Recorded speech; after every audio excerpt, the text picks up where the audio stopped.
realize some people have actually not been teaching. They have been here doing nothing. So we are saying, yes, they are parasiting on the other. So we are saying, if you've not been having work, why don't we release you to go? But those ones that have workload, we don't want to touch them.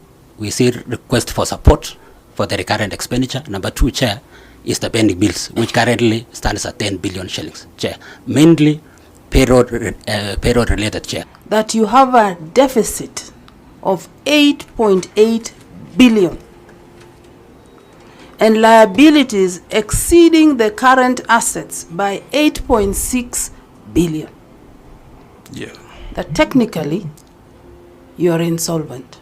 The university is technically insolvent and numbers never lie. When I came in, I supported the management through database advisories because that is one of the key internal audit role.